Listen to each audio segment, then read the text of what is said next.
Okay, well, it's all right. Thank you. I guess you can hear it. And if you can't, probably you're well off because a lot of people say I give them the headache. Uh, they say I'm a little pain in the brain, mess of stress, a whole lot of those good things. They need Tylenol and everything. And I know what headaches are. And I really don't intend to give anyone a headache. I certainly don't.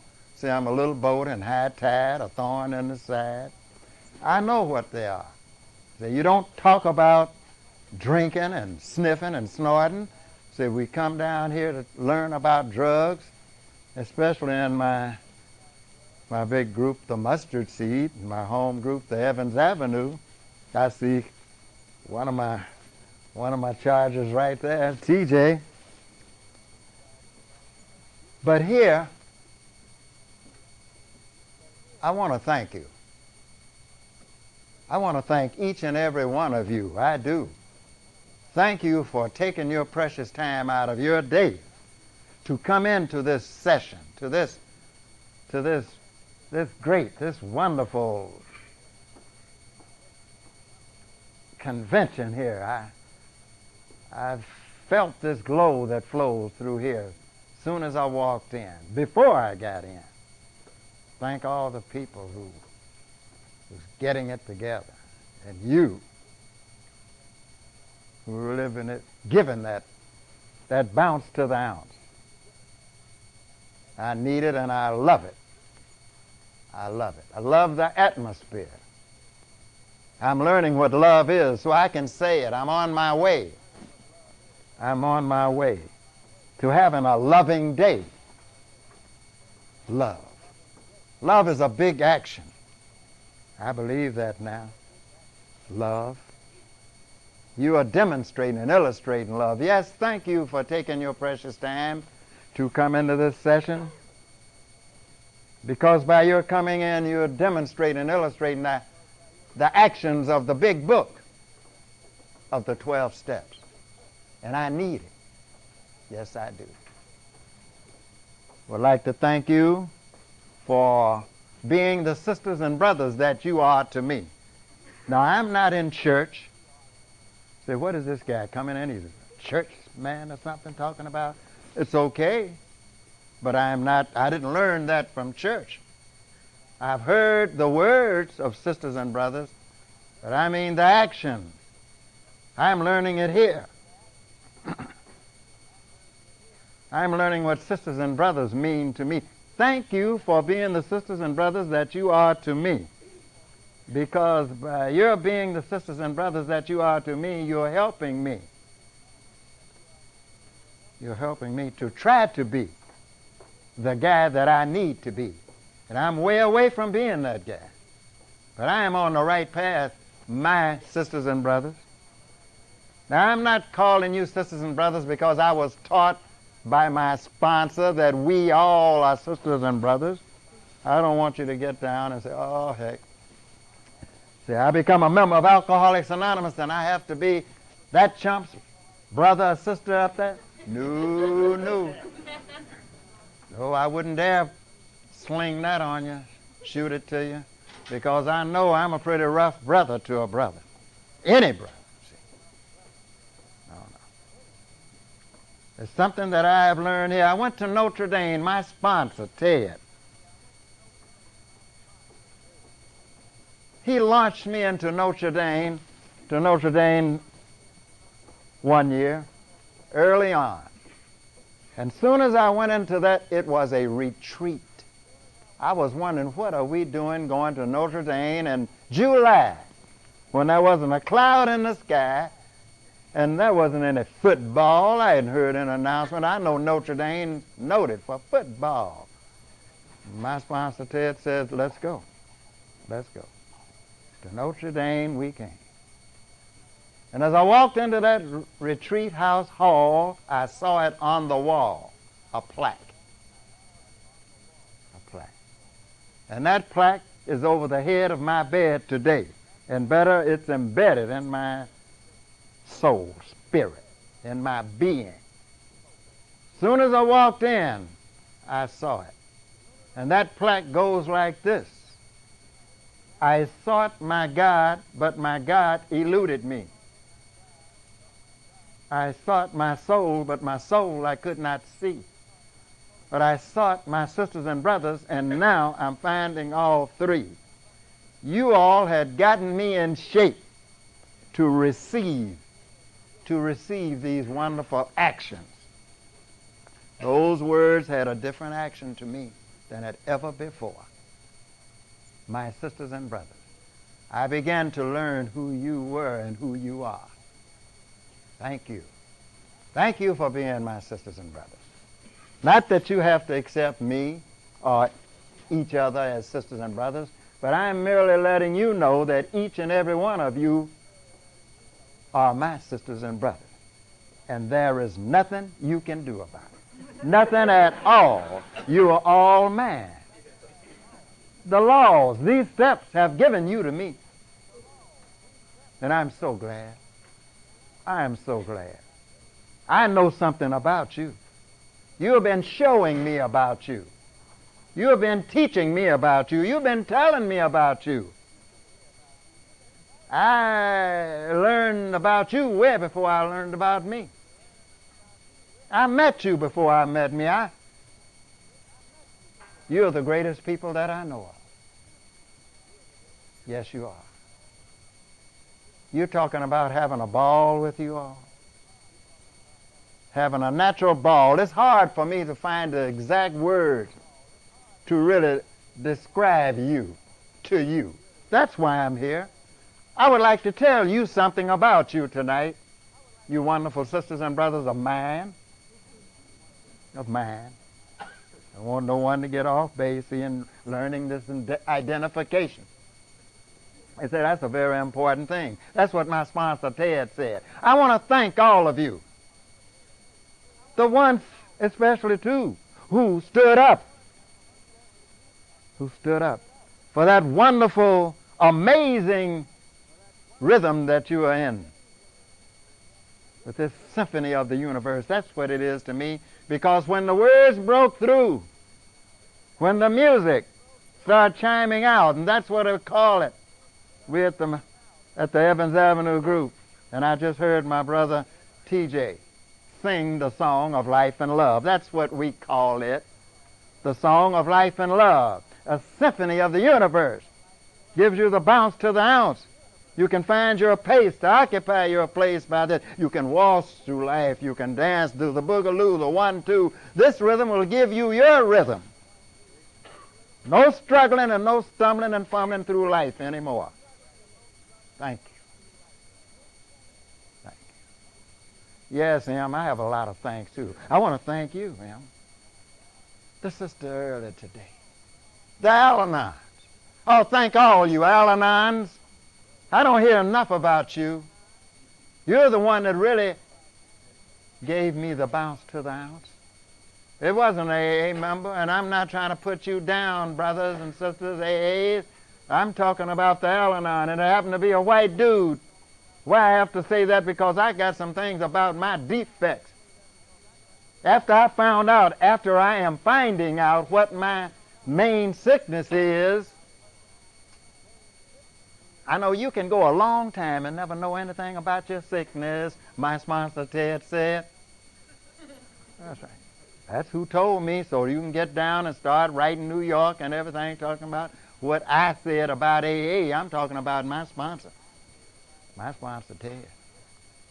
He told me about the big book, not just to take a look, but to study it, and I couldn't read. My sponsor Ted told me, he said, this is a way of life. This is a program. Ted told me, first thing he wanted to give me an identification. He knew I didn't know anything about me. He knew that I had been running away from me. I had threw me away. I didn't like me. I wanted to be somebody else, somewhere else. All the time. It was decking me. Tried to be Ben and Lynn and Hank and Frank and Billy and Willie. Lou and Sue. Anybody but me. Didn't like me. You all are helping me to learn how to learn. Isn't that something? You got to learn how to learn. Learning how to learn. Here's an old monkey got almost ready to die before I started really learning how to live. This is exciting.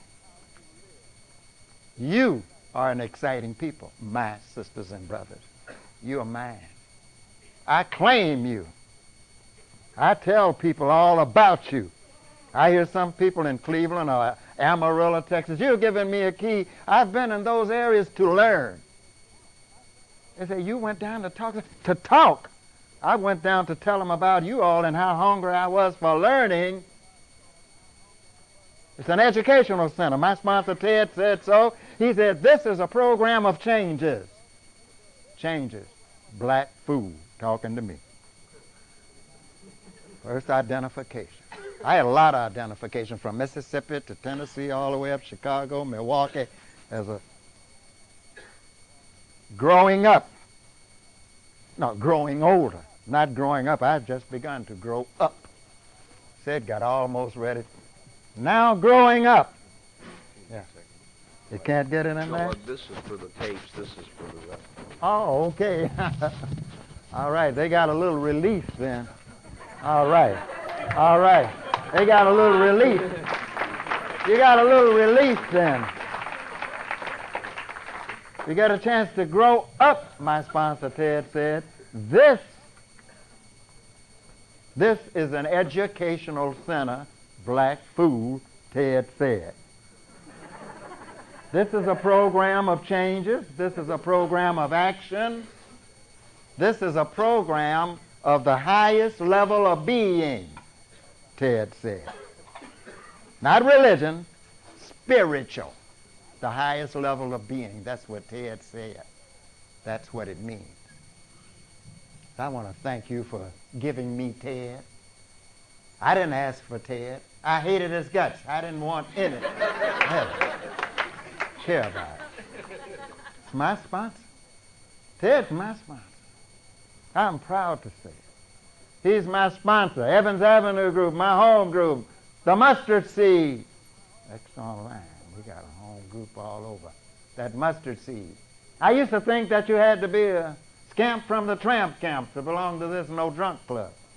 Well, one day my sponsor Ted told me on the way to work. No, he said on the way to your job, because he knew I didn't work when I got there. He said on the way to your job, hiding out in the post office. He said, I want you to stop into that group that's a little north of the loop. It's called the Mustard Seed Group. He said, I want you to go in there and holler at Betty Young. I want you to go in there. He didn't try to trick me like some people say, throw your shoes under the bed and then get down and look for them on you. See, all that from Ted didn't tell me that. It wasn't no playing game with me. He didn't tell me about that and play like you're looking for your shoes and then get down and say a prayer. Because he knew I'm an alcoholic. I'm a real alcoholic. Don't trick me into anything. All that game. He said, you go to the Mustard Seed, and when you get there, say hello. Don't say drop in and tell her hello and then stay for a meeting. So I made it to the Mustard Seed. Had been locked and blocked on that south side. Didn't know the way downtown. Had been in that vicious cycle. Saying, one day I'm going downtown. I used to look down there. Said, I'm going down there one day and do some shopping. Look at there, I'm going on that L. Couldn't get out of that 1 square mile out there on 63rd. Couldn't get out. But finally I made it down. Got a little old job down that post office. I made it to the Mustard Seed. And I found out in that Mustard Seed group, they had people coming in those doors, some owe $1 million and some owned $1 million. They came from Park Avenue all the way down to Park Benches. From the high-rise on the Lakeshore Drive, down to the old Madison Street Dive, scamp camp. From Yale to jail, they came. Priests, panhandlers, judges, and jugglers came right through those doors into Alcoholics Anonymous. Some even had PhDs, my sisters and brothers. Isn't that something? PhDs. Some had master degrees. Some even came in like me, didn't know the ABCs, but they all came in on their bellies, as my buddy Virgil said.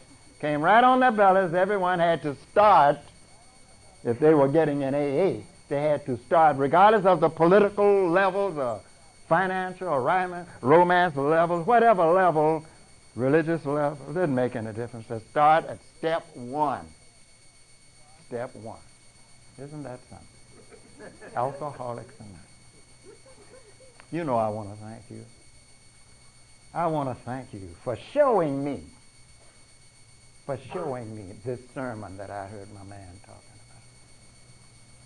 Yes, I heard him talking about seeing a sermon. I am seeing it every day. Couldn't and wouldn't believe in God, man, or beast. I'm a believer today. I am a believer. And I can tell you, I'm not bragging. I don't have any religion. Oh, I've been baptized. Oh, I've been baptized a minute. I've been baptized as a Baptist in Mississippi. Shelby, a little town called Shelby, Mississippi. I was baptized as a Baptist when I was 6 years old. They baptize little black kids in Shelby, Mississippi when you first get down wrong, and they caught up with me when I was 6 years old. I was baptized as a Baptist. My mama moved to Chicago from Mississippi in 29 or 28, and I must have been about 12 or 13. And then I was baptized again as a Baptist, a retake, because they caught me stealing some oranges and apples from South Water Market. Then they sent me to Milwaukee, Wisconsin, where I was baptized again as a Catholic and confirmed.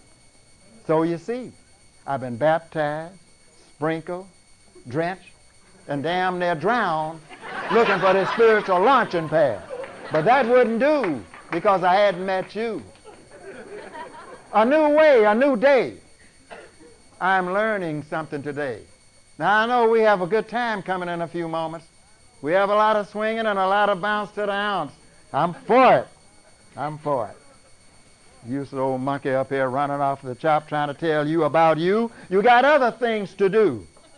And I want to see you do it and feel you do it and allow to jump in and pull off something too. Because I like motion. I like good action today. I like good action. My sickness, I'm learning something, so I have to knife and slice through this to let you know a little something about you. How great you are to me. How great you are. I said, you're the greatest people that I know of.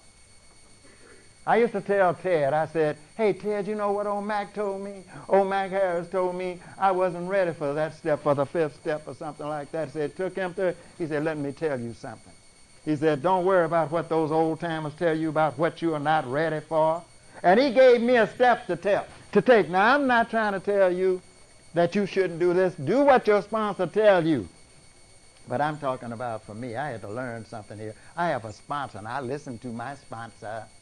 I listen. The guys come from Peoria. A guy come running down to the mustard seed about a year ago. He said, Jimmy, I heard your sponsor died way back in '65. He said, mine died about 4 months ago. He said, I know you're supposed to have a sponsor. I got to get one. And I know you have. I said, I got one. I got one. I never lost a sponsor. I got the same sponsor. Ted's my sponsor. Got to change no sponsor. My sponsor's with me. I believe in something today. I never believed in anything in my life. You have given me a concept of death, birth. I know they're out there talking now. Maybe some people say, you're not talking about AA. You're not talking about drugs or sniffing or snorting or cinching and flinching and knocking and blocking. You're always talking about some storytelling stuff about, I'm talking about the problem. My sponsor told me that drinking and sniffing wasn't my problem. And he said the big book yells and tells and let it ring and sing. On page 19 they talk about it, and there is a solution. Now I'm jumping from one thing to another. Please bear with me. This is the only way I can kind of slide through this in another 10 minutes. Because you all look at that. See that? I'm going to tie you up for 10 more minutes in here. See? You see, I thought that I knew I was a wino. But my sponsor told me, he helped me to learn to read. It's too bad you can be an old monkey like me and got almost ready to die before I started learning how to live. didn't know how to read, didn't want to learn. I had an opportunity. I wasn't like a lot of my brothers and sisters. I had to hit that plow and that cotton field. I had an opportunity and stay there. But I was missing something up in here, and then here, didn't have it. Until you got a hold of me, and you gave me that desire and set it on fire.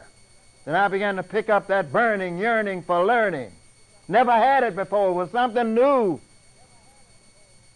My life, I became very excited and delighted to be excited. Today, when I wake up, I say, what is it that I don't have to run away from? When I wake up, I can get up, meet and greet the challenge and the changes of the day. This is something. This is something for an old fool like me. Didn't have a desire. You has transmitted it to me by your caring. I didn't even believe it was possible. Here was a white dude called Francis Quinn. It didn't sink into me until over 2 years after I was in this fellowship with you, not the program. I thought I was in AA. I thought I was in AA when I quit using.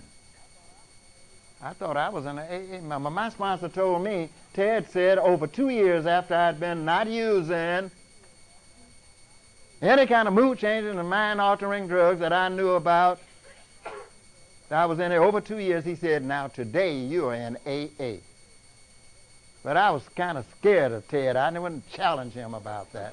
So I just listened. Because I had gone to Notre Dame. He had taken me to a lot of places. He had launched me into a lot of levels. Ted was my man, and I found out there was another guy called Francis Quinn, an Irishman. Isn't that something? They're talking about all this stuff out in space today, and they're talking about a whole lot of things about they have found something that's shaking the world. And here's a monkey here didn't know that there was another town around from where I was, and I'm learning, since I've been with you, I'm learning something today. Talking about 15 billion, 18 billion light years. Isn't that something? That is really amazing. And talking about way out yonder, way out yonder, they can see, pardon me, they can see some parts of material that's been right up in here over 18 or 25 billion light years ago, talking about when the so-called Big Bang happened. And they're searching, and they're making discoveries, and they got theories and beliefs. When I'm as a member of Alcoholics Anonymous, I have some beliefs. No theories. I have some beliefs. I have some knowledge. I found something, and I don't have to look way out there. I like to look out in telescopes. I've seen some at circuses and a lot of places. I like to look and draw pictures in and all that kind of stuff. I like to. But you see, you have been giving me another place to look that's more exciting than those scientists to meet jumping up and down. And that's good. That's good. You're giving me a step called the fourth step. And you're talking about the excitement that this monkey is getting, looking not way out there, but in here. My sisters and brothers, I'm talking about you. You're giving me a new view coming through you. And I'm beginning to find some things that you don't have to look way out there to discover. It's some things right in here to give me some answers that telescope won't even give. I don't believe it will. It may, not for me. I'm getting some things that's giving me some real excitement. Continuous. No clashing. Not for me. It's for real. Identification and realization. Inventory. You're telling me about it. Words that I never heard before. Words. Action. Responsibilities. You're telling me something about this fool and the actions of living life. This is something, my sisters and brothers. For a monkey like get at this stage of the game, when everything is supposed to be cooling out, and the band is now just beginning to strike up. Just begin to strike up the band. Isn't this something? When I can come around and have the enjoyment. I want to thank you all for sharing your conversations with me earlier today. All this is exciting to me. Someone to say hello. Hello. Hello, how are you? This is something. Some people I have never seen right here. You've been here all the time. You've been in here. That telescope won't find them out there. Now, I'm not against, said, oh, that old monkey there, he's against progress and all. Oh, no, I'm not. See, I'm a fool that'll get lost in something like this. I'll get lost in a lot of things, get all wrapped up and get too busy, like some people say. Make your meetings. My sponsor gave me a lot of work to do. And you know what it was? Make your meetings. Make your meetings apply instead of defy these principles. Then along comes some young chump. I call a young chump like TJ. And I say, I tried. And then TJ come up and say, tried? He said, no, tried won't do it. I said, that's failing at first. He said, honestly tried. I said, what? Here come a little young white boy up here telling me, and I was there with my piecing my life together. Piecing my life together. All around, that motorcycle gang, great big guys down in Peoria, putting me together, Washington. Putting me together, Amarillo, Texas, Dallas, Memphis, Atlanta, New York, Buffalo. All this, I get a chance to grow and to know some more of me by spreading out in this weed. You're the key. Don't have to be. You see, I used to think that when this awakening, this awareness comes, because they talk about this spiritual awakening, oh, it's a little something I think I'll talk about and close it out, because this is good to me. This is good to me about learning, because I tell people I don't have any bad days. I don't have any bad days, and some people shake their head like they should when I say something. So they say, boy, there you go again. See, there you go again. Reagan said, there you go. Here we go again. Said, there you go. There you go. Look, I do not have any, and this is the way that it is. I do not have any bad days at all. My sisters and brothers, shake their heads. I do not have any bad days at all today because of the AA way.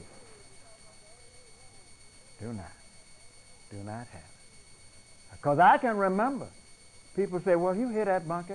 Say, everybody know anybody can have a bad day every now and then, and here's this monkey doesn't. I don't have a bad day at all. Because of you and the things you do and the you direct me to apply. And if I don't defy these principles, these rules of conduct and fundamental truths, you got something called the serenity prayer. Serenity prayer? Let me tell this little story right fast. I got to run through this. So I get the serenity prayer going to close out, because that's a big thing for me. You all gave it to me. It's a gift. It's a gift, the greatest gift, one of the greatest packages. I call it my troubleshooter. My troubleshooter, that's serenity prayer. Because it tells me about having, anytime I am disturbed, because they got a little reading in the book, in the 12 and 12. I think it's around page 90 in one of those editions. Right. So anytime you are disturbed about anything, anywhere, anytime you are disturbed, they call it a spiritual axiom. My sponsor Ted said that means an undeniable truth. Anytime you are disturbed, it says, it's a spiritual axiom that you had better work on who? You, on me. I'd better work on me. And I reach back and got it from Ted and you. That's serenity prayer. That's my key. That's my troubleshooter from wherever. But I have to jump back over into this. I get my mind on this other little troubleshooter thing, and I have to run because you see, I was dying. I come out of this man's army way back in 42. You thought I was going to say 1898, didn't you? Yeah, I know it. I know it. But I ducked that draft, and they caught up with me back in 1942. 1942. And so when I was coming out in 45, I wanted to stay in. I wanted to stay in the Army. I wanted to be a regular soldier. I wanted to be a regular. I wanted to be a professional. Not that I was so patriotic. I wanted to be bed and fed. Who wants to go out and pay rent Who wants to buy food and pay light bills? And the Army told me, not you. They said, not you, you're getting out. They said, you are a total risk. They told me, an Army war, a terrible war hero. They told me, they said, you are a risk. They said, you are dying. They said, we sent you to 3 hospitals to try to get you in shape to meet and greet life out there. They said, you have asthmatic bronchitis. You're on your way into emphysema. This is back in the 40s. They said, you have malnutrition. Look at you, weighing 119 pounds, thin as a Gillette razor blade. They said, you had better quit smoking. Couldn't hardly talk. The voice was so weak, the lungs couldn't let out the breath. They said, you better quit smoking. And you have 2 years left. Good years, maybe. And I told them where to go and what to do. And I switched from old goals to cool.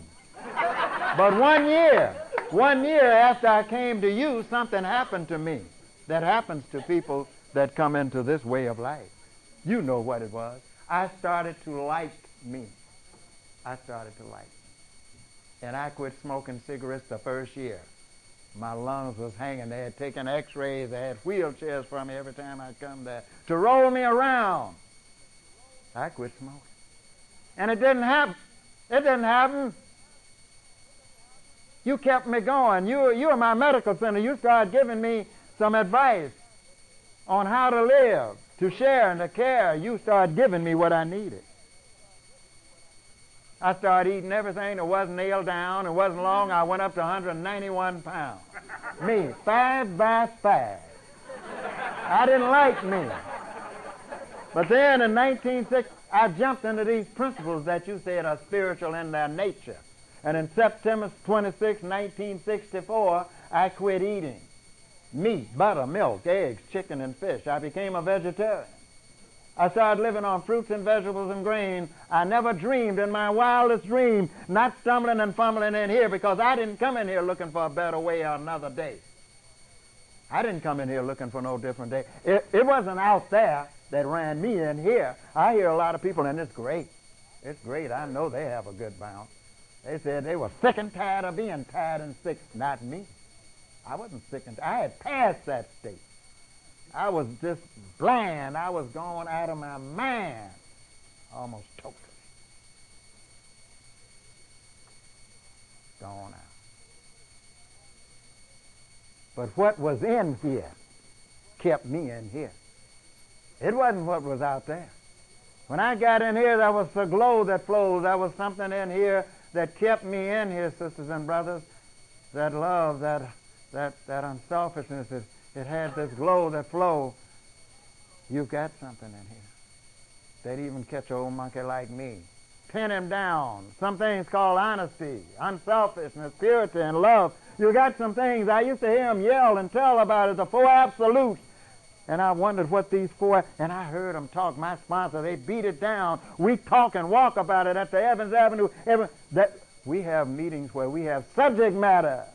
We talk about the problem. We talk about recovery. Not how many drunk days and all, how many sober days we had, and how many drunk days we had out there, how many policemen I knocked down with my left hand and all like that. We talk about recovery. And over in the book, in the big book, we don't take a look, we study it. The big book. It says on page, I think 17, the beginning of there is a solution. There is a solution. It says something about recovery they're dealing with. And they talk about on page 19 to let me know what is my problem, what ain't. Black food. Black food, that's right. A lot of people don't want to talk about this. My sponsor had to, and I had to listen to it. Because this is part of the problem, big problem. Because I'm finding out that it isn't my drugging and sniffing and snorting and cinching and flinking and knocking and blocking. It's my defects. That's why I'm a fool. That's why I'm a drug addict. That's why I'm a total. When I slid and skidded in here and quivered and shivered in this room, because of my defects. My defects. Says in the book, we feel that the elimination of our drinking, a lot of people say, well, you're not talking about cocaine and heroin. Well, This is an information center. This is a great information, a school for this fool, medical center, finance, learning, a yearning, burning. You can get, I know they said somewhere in the big book, somewhere, I don't know, 5 something, it tells you way after I had gotten certain information, I stumbled upon it. It says, I think it says something about, I get everything I need in Alcoholics Anonymous, everything I need I get. And when I get what I need, I invariably find out it's just what I wanted all the time. They're talking in this book about a bounce to the ounce. What happens when you start happening with the rhythm of this sharing and caring and living and giving? You won't be worrying about what's going to happen to me and what's out there. Now, it's good to have knowledge. I don't have to cry when someone dies. Now I'm jumping from where one. I don't have to. I thought that was a head thing. You had to cry. I had to show sympathy. I had to do that. I was so scared of death, I didn't know what to do. I was afraid to even go out. I got a family, a bunch of people that like to go out there. They're funeral freaks.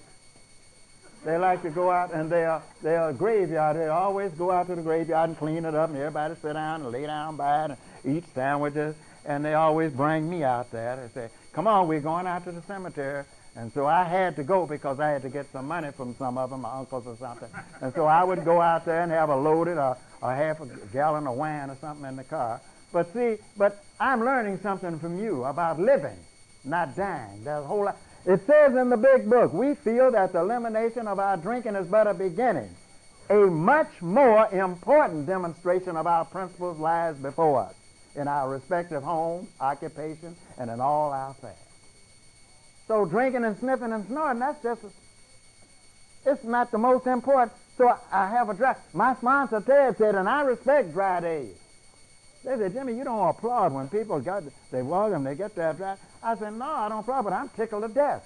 Because my sponsor, Ted, told me that he went in his first year and told his wife. He said, hey, baby, where's my cake? She said, cake? Said, where's my cake? Yes.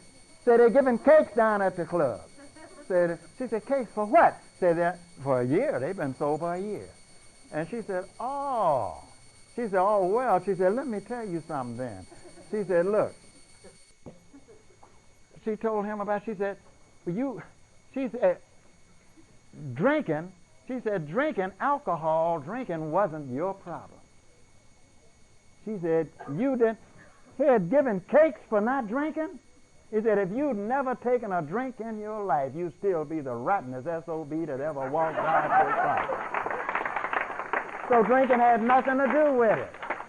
So he told me, because I was scrambling for that year, but this is a real joyous, exciting moment for one day, 1 hour, 1 minute. I always tell like Ted told me. He said, thank you. Here's somebody that's been sober 20 years. Thank you. Thank you. 10 days, thank you. And it's very, very important. It's very important that any time that you have on this program, the AA way, thank you. Thank you for allowing yourself. This is a gift to receive. It has something to thinking that, well, maybe I earned this, Ted said. He said, this is a gift. This is a gift. That's why I know how it works and why it works. For a dummy like me, you all have been teaching me well. You all have been teaching me well. I know why it works, too. It works because you, Dr. Bob and Bill, and those 100 people, that you have a gift that you can rarely find in any human beings on the face of this globe. You have this gift. This gift that will establish this contact of confidence in another stumbling, fumbling fool like me, to give me the key to get totally free. That's why it works. Confidence. You are giving me confidence that you have done it, and you talked about you. I met me through meeting you. I met you way before I met me. You told me about you. You walked with me and talked about you. You told me where you came from. And you brought a monkey like me up to now. Because I had ducked me. I thought I'd ran away from me. I'm just talking about my defects. The big book says that ain't the problem. Well, what is my problem? We're over on page 64, so I don't get caught up in it. It says our liquor's but a symptom. And my sponsor knew I didn't know what symptom meant. that a symptom means that there is something else other than what's indicated. So I be drinking, and then I get high, step up and down, and swing out and sit around. He said, that's what you call drug-related action. That you can give a pope that kind of whiskey on a celebration, he forget, and you give him too much, and he'll put on a lampshade or something, or put on a sister, accident. I'm not jumping on the Catholics. Please don't get on, because I've been baptized as a Catholic too. But he said, that is, the big book yells and tells and let it rings on page 64 after page 19 to let me know that what my problem ain't and what it is, black food. You can stay sober around here and be miserable. Some guys say, man, listen all to it every time, all this pressure, man. Ain't no pressure, fool. You got to learn what your problem is. Our liquor's but a symptom. Now we must get down to causes and conditions. Causes and conditions. Conditions. Resentment, black fool. My resentment is different from someone up in Iceland. They may get resented at a big thick thing of ice that came out from it, and a whale that went over there. See, and another guy, a rich guy, will get resenting that his gold Cadillac fell a door. Says a bird flew over his big gold Cadillac and used it for a bathroom, and resent the birds all the time. See, so he can't say, well, AA will help out and say you all wrong. You were resenting this thing and that. I thought I was round near Peoria. I think we were out in the woods out there because we were out to King's house. And a young lady was out there talking about she hated England. I said, hated England? Here was an Irish sister. She had been giving a talk, and she was talking to me about it. And we were all talking. She said, I heard your story, Jimmy. She said, I don't think you hate the church, and I don't think you hate people in the South and all that stuff. She said, I think you just hate the structure of the church. And well, she knew I didn't know anything about structure. I have a very limited formal education, but I'm getting the education of my life in here. So you all start shooting it to me about structure. She said she hated England because they're all over in Ireland, that country she came, and she said every time she turned around, I didn't know that white folks hated white folks. She hated England. I'm telling you, you'll be surprised. You'll be surprised what goes on. I've been in this country. Now listen to me. This is no forum for racism. This is no forum for politics. This is no forum for religion. We're talking about freedom here. Total revolution. That's what the big book called it. Revolution. Revolution. Total. Inside out and right about. Smack dab middle in the middle.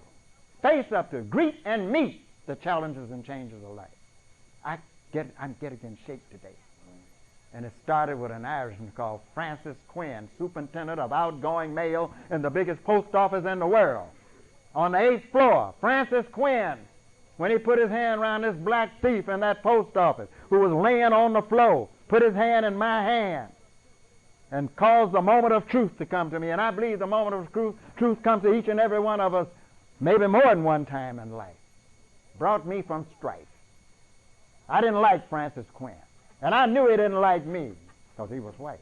And I knew didn't know white folks like black folks. I had it. The church didn't. They wouldn't even open the doors right across the street from where I was born in Shelby, Mississippi. Couldn't go to that church. I had a little white buddy. We used to ram around together, 4 years old. We'd ramble all over that town, have a lot of fun. We would laugh and have fun. We would make big crowds. We'd make all kind of farmhouses and donkeys and horses. And we'd have so many people would give us tea cakes, all of it from, say, they give you those tea cakes. Here come those little old white and black twins. Look at them, 4 years old. And we would go through that. We would laugh all during the week. And we would cry on Sundays because we couldn't go to those beautiful picnics together. But that church preacher told me I'd better not be caught. And I hated that old preacher. I hated him. Me and my little buddy used to cry about that guy. Yeah, we'd make some pictures out of him, too, down on that ground. We'd make them. And I said I was going to fly. I'm a pretender. And I would pretend I was a big eagle and I was going to fly high in the sky and I was going to drop that big old rock that was in the center of town on that old preacher's head, too. I was going to get him. Me and my buddy had planned on it. Yes, I'm a pretender. I told you I'm a double-dealing, jiving, conniving, short-cutting, scheming, pretending, thieving, drinking, sniffing, and snorting, drunk. That's just a few of the things that I am when I first creeped in here. Oh, yes. Oh, yeah. All I used to listen to, I'm talking about defects. They talked about it in the book to let me know what my problem is. They said, it isn't drinking. You must get down to causes and conditions. First thing they talk about on page 64 is resentment. I think it was taken for a Greek or Latin word meaning to refeel and relive anger. Talking about now you're getting to my sickness. A lot of people don't want to get into that because it calls for action, not storytelling. A lot of people tell a lot of stories. Guess what I did? I traveled all over 48 states, and I jumped up and down over the Grand Canyon with River Run and tell people all kinds of stories and show them not something. But we're talking about honesty. Honesty. Being able to see what you're looking at. Inventory. When taken from a Latin word meaning to find. My inventory. These are the tools. This is the equipment that we must use. We must get in shape. Those calisthenics. Find this source and this force, you non-believing black fool, you. You don't believe in that church. You got to believe in something. You gave me that bounce to the ounce. I'm a believer today. Oh, I got ears to hear with today. I can hear. I can see newspapers. I can hear them talking about peace. Oh, yes, I can hear them. I hear you talking about it. I hear you living about peace, peace, peace. What does it mean? Absence of conflict. Peace. I hear them. Lebanon, Tehran, Russia, Germany. They're talking about it in England. Madrid. Everybody coming in. Loaded. Got documents with help from different nations. Loaded down. Atom bombs, everything. Coming in a peace treaty. Loaded with equipment. Armed to the teeth for security. Talking about peace. You're teaching me something about serenity. That means peace too. Serenity. That's what you're teaching me. It means peace. Peace. But it's a different type of peace. It's not that storybook and that book writer's peace, dealing with peace of mind and heart. Peace. Absence of mental conflict. Peace. Absence of emotional conflict. Absence. Moral conflict. That's a storybook. It happens. It stays. It lingers. Happiness. Happiness to give you a certain amount. Happiness. Happiness. All this is transit. It changes. It goes through. Happiness. Setting out, aiming for a goal and accomplishing that goal. And I feel good about that goal, so I'm happy, contented, contain myself. All this is good, but it don't last. Father foul and high pockets and scrap iron and gut bucket. And scrap iron. I heard you talking about one of my boys, too. They talk about it. Lou and Sue and Ellen and Helen, we discuss these. These are a topic of discussions. Finding my place, to occupy my place in this space. And you feel it, and you live it, and you see it, you think it, and you flow with it. Out yonder may be the same thing. I don't know what's out yonder, but I know what's in here, the new view coming from you, this we which is the key. I'm not way up in a tree about what's going to happen to me after this little consciousness that I have, this temporary thing. But it's a whole lot of excitement going on now. And when I'm being fulfilled, when I'm finding out my brothers and sisters here, you don't have any difference in me, and when you do, you have trouble. I don't listen to ethnic jokes. I'm talking about my defects. I'm talking about working on my sickness. I'm not talking about the last time I had a drink. That's good now, because it's all over with if I take a sniff or snort or drink. Or any of those funny things, but it's all over with if I do some other funny things too. It ain't got nothing to do with drink, because my sickness ain't got nothing to do with it. It ain't got nothing to do with it. It's got such a little thing, they're giving me a new word. One of the secretaries I said, David Smith said, well, it's a little word they call, negligible. Isn't that something, a long word y'all teach? Say negligible. The little thing that things, they say they know man ain't perfect, but they say they got a measurement in the Olympics, I think it's in gymnastics, that they call perfect, 10. That's perfect. Say, well, it's better than 9 and 9/100ths, and it's a little bit inch shorter than 10. But it's so close to 10 till the distance between is so negligible, so they just say perfect. That's like when I talk about God, a higher power, I think about a guy I heard of called Tennyson. See, I got my ears open for finding this force and this source. It said Lord Tennyson. Now, that's somebody, I don't know, dealing with the English hierarchy and everything. Said he was a literary giant. And he said this God that everybody talks about that's being so remote from human experiences up yonder somewhere in heaven, he said he didn't understand it. And with me, it's been going over my head because I was locked out of heaven because that guy down in Mississippi wouldn't let me in that church. And everybody was all I heard of, all my strife. See, I'm talking about my busy defect was about 244 years of slavery, over 128 years of segregation, political exploitation, humiliation, aggravation, frustration. You can't sit here, and you can't dance, and you can't ride this bus, and you can't go over here, and you can't go around, and you can't go to church. It gives people's headaches to even listen to it, because it gives me a headache to try to solve it. And the whole problem of life, can't solve it. All these things have been happening ever since man and life has begun, though. This ain't just started happening to me. It had happened to white brothers and everybody else. Everybody have met and had to greet and meet their challenges.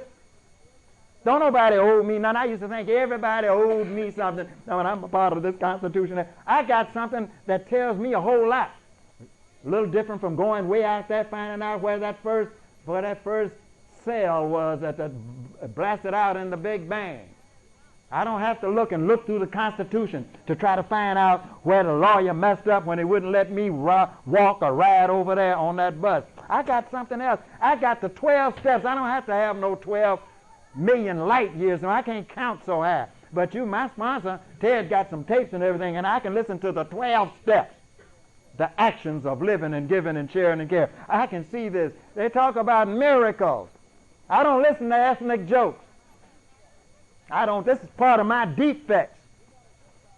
Profanity. We got a group out there Saturday morning, 11 to 1. And it's been going on way from the 70s during the Civil Rights Movement. We didn't have no profanity. We had to cut it out. And a lot of people didn't want to do it, putting limits on them. What kind of AA meeting is this? Group conscience, the highest level of action in Alcoholics Anonymous. God through group conscience. No cursing, no profanity, no smoking cigarettes. Wham, bam, alakazam. That's it. No ethnic jokes, not for me. My black family have family reunion. The first 2 or 3 years, I went in with my sponsor, and they started telling little jokes. You know, it ain't nothing but little jokes. After all, this is a joke, a laugh. They pay people on TV, man, thousands of dollars a year to make people laugh. So we tell a little joke. And they said, look at this monkey, this black fool, quit drinking and using. Look at him going out the door because we are telling jokes. I go out the joke. I don't listen to ethnic jokes. I don't listen to people talking about dagos, hunkies, wops, krauts, wetbacks, and niggers. That's profanity. Profanity is degrading. I'm in an upgrading program. I don't have to wait till I get to heaven, as Tennyson said. Say this God that they talk about, that's way up yonder in heaven, to him, the God that he believes in, is nearer than breathing and closer than hands and feet. My sisters and brothers, Tennyson said, nearer than breathing and closer than hands and feet. This God is right here, too. Also, way out yonder, 15 billion light years ago, way back there, too, in every dog, frog, hog, log, and every cat, bat, gnat, rat, snail, and whale. To me, this is what you all are doing to me. Now, I'm not saying that this is so correct for anyone in here. I'm talking about for me. I dare not look down on a single-cell protozoa. I don't have to look up to a multi-cell dinosaur. I can look out into the universe at all my sisters and brothers and work at being unafraid. Unafraid. And especially when I'm with you. You all got something. You're my protectors, and you don't have to have no weapons. You got something that helped me to stand. I got a guy where we talk about one of my boys. He came out of the church, but he's blending on into AA now. We always break it down and talk about faith, trust, and confidence, and belief. You're helping me bring it together, my sisters and brothers. You're helping me. So I'm no longer like I used to worry about my color. Yes, I heard my man talking about black is beautiful. It is. Black is beautiful. So is white. So is brown, yellow, and red. It's beautiful. I know I'm getting my color since I've been into Alcoholics Anonymous. The schools have been out there. The churches have been, nobody been teaching certain things. AA started teaching a fool like me. I mean teaching it. Living it. When you get a people wanting to do something and do it, you got something there. Then it won't fail nothing. You want drugs to get out? The government wanted, the people, I'm going to hush up. But that's the way. If you want to do it, you can do it. You don't have to have all this stuff. Not the drugs. You don't have to have people. I've been in this country, my people, my mother and all of them, for over 300 some years, and I didn't know anything about my white brothers and sisters till I came to Alcoholics Anonymous. Knew nothing. Never hugged a white man in my life. That's something. Lo and behold, everything broke up. Not that it's so important that I have to live by, but this is one of the biggest additions in my life to get my brothers and sisters into view, to give me what I need. Something about confidence. I talked about I knew why it worked because of confidence. This is part of it. You got confidence. You haven't had any, you come out of slavery, you need confidence, then I'm going to give you confidence. See, when a person needs confidence, they can beg with the eyes, they can beg with the heart, you can beg with your soul. But when you get Alcoholics Anonymous, you don't have to beg for nothing. In fact, the people in Alcoholics Anonymous are begging you. This is so great. Yes, I quit eating. I became a vegetarian. I don't have to run to drugstores every day looking for cold medicine. They don't have it. Get my garlic and onions and all my stuff. Fast, breathe. Take that deep breath in the morning, all during the day, my physical exercise. This is good. With love. With L-O-V-E, love. A definition I learned here, an infinite delight in another's well-being. Love of another. An infinite delight, that means no limitation in another's well-being. I have something working from me coming from you. The key this week. I said I was going to stop and ain't ask you nothing. All right, 1 minute. I got to close it out. Look here, sisters and brothers, you got a training course going on in here, and you seem to be growing every time you teach somebody. You are teachers of the highest level. And when I quit using profanity, when no dagos and hunkers and wops and crowds, see, this is part of me. I ain't doing this and telling you about it, talking about, look at me and see what, I'm late. I'm well late on everything that you're teaching me. I am late. And as soon as I didn't have to wait till I go to heaven, like some preachers say, you get to get there when you get it right now. You start getting this reward right now. When it left my consciousness, I started getting that bounce to the ounce. I started finding something I wasn't even looking for. Looking for. That is something. Good sleep. Without tossing and turning. So when anything locks and blocks me from my pace, I reach and grab my troubleshooter. What is this? What is this that's blocking and locking and tying and riding me up? Is it something I can change? Or is it something that I should accept? Talking about the serenity prayer. Well, what is it that I should change? You have been teaching me, this is the wisdom that they talk about. This is the wisdom that they talk about at the end of that serenity prayer. What is it that I should change? 100% of the things that I should change are found within me, beginning with my attitude. Or is this something I should accept? Well, what is it that I should accept? The wisdom. 100% of the things that I should accept are all outside of me. People, places, and things. Mamas and daddies, sisters and brothers, and any others. Husbands and wives. Accept it. I have a plaque that came out, I think, Clance and all those down in Memphis. It said something about acceptance is the answer to all my problems. They talk about it all through the big book. Over on page 82, we feel that a man is unthinking, it says, just not drinking. It's trying to let this fool know that drinking and not drinking and sniffing is all right. But now you got to get on the problem, the ism. I heard my man Jim I heard him talking about. I mean, the things that really rocked me into something else. I don't have to worry about that today. I don't have to worry about anybody accepting me. Do I accept me? Do I like me?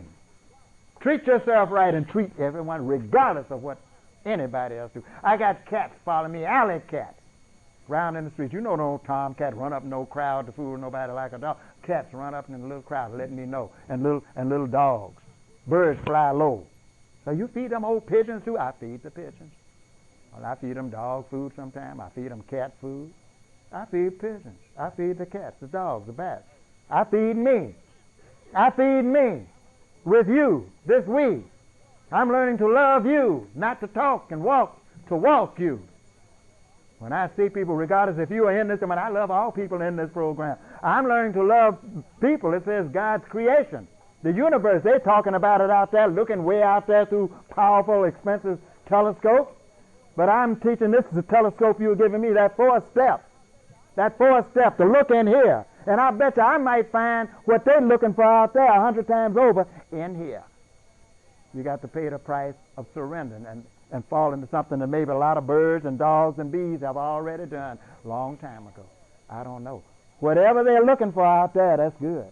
But I don't have to worry about it because I believe when I find out what's in here, I'm finding that's something that really motivates me to live and give and to make this universe what I want it to be, regardless of what. Look, I'm going to put a muzzle on. I want to thank you, sisters and brothers, for allowing me to come and share in this wonderful convention here. And I thank my brother especially for telling me about the isms today. All right, M. Thank you all, and thank all my family.